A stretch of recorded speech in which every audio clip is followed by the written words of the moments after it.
Thank you for tuning in. My name is Pastor Jonas Shellstrom, and with me today I have Gerard Dols.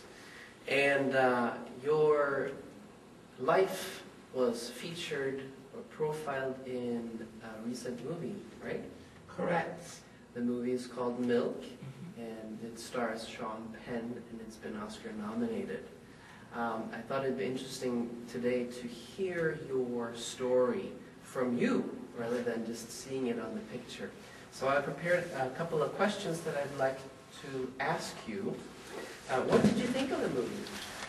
Well, my nephew called and said that he saw the people that were listed as characters, and he saw two phone callers as a character. And I thought, oh my gosh, I bet I'm in the movie. I'm in two parts of the movie. The character, his name is Paul. I am the boy from Richmond, Minnesota. Actually, it's the boy from Minnesota. I knew Harvey Milk. First time I talked to him was December 12, 1977.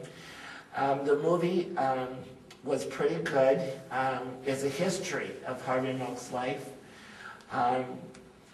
I thought there was two parts of my life. The first one was not correct. The way that I met Harvey Milk did not happen that way.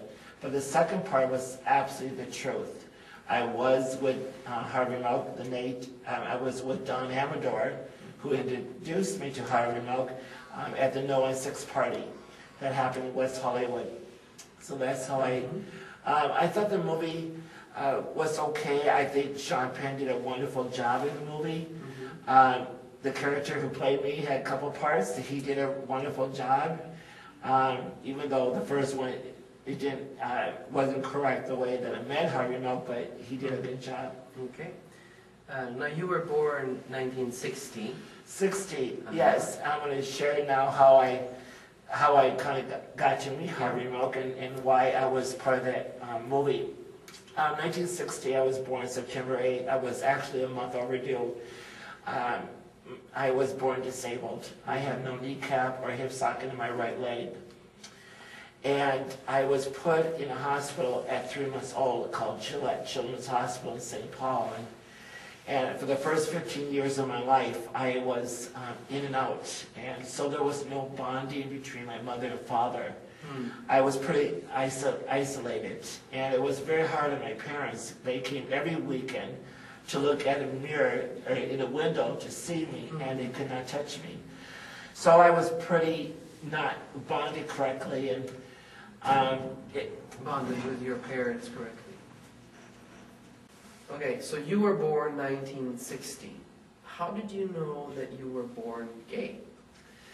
Well, I didn't know I was born gay at that time, but remember, I had no kneecap, no hip socket. Without that, I was put in the hospital for the first 15 years of my life.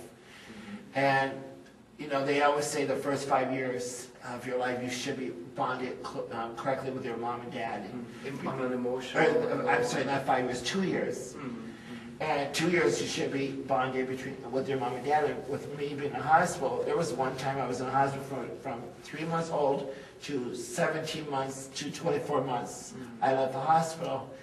And it was really hard on my mom and dad. They came to see me every weekend. They looked through a window. And so I had no bonding. I had female bonding with nurses, but I didn't have a father and a mom. And I just didn't know how to relate to people. When I got a little bit older, maybe even to other kids. Kids was like, I didn't have any form or way to play with kids because of my disability. I couldn't go out, play, go hockey or whatever. I mean, as a kid, there was one time I wanted to go with the Boy Scouts to tubing, and my mom was so afraid that I'd get hurt. So yeah, I wasn't bonded. I didn't know how to relate to kids. I didn't know how to relate to my mom and dad, my brothers, my 5 brothers, their wives. I just didn't know how to relate, Only one person was married, was my brother Mike, the oldest one. He's 9 years older, and he had a wife, and I just didn't know how to relate to them. And so when I was growing up, you asked me how did I know I was gay. I just knew that I needed love. And I wanted love so bad. I was starving for love. I mean, I wasn't sexually abused or that I really know of, or anything like that. But I just craved for love because I wanted a dad so bad.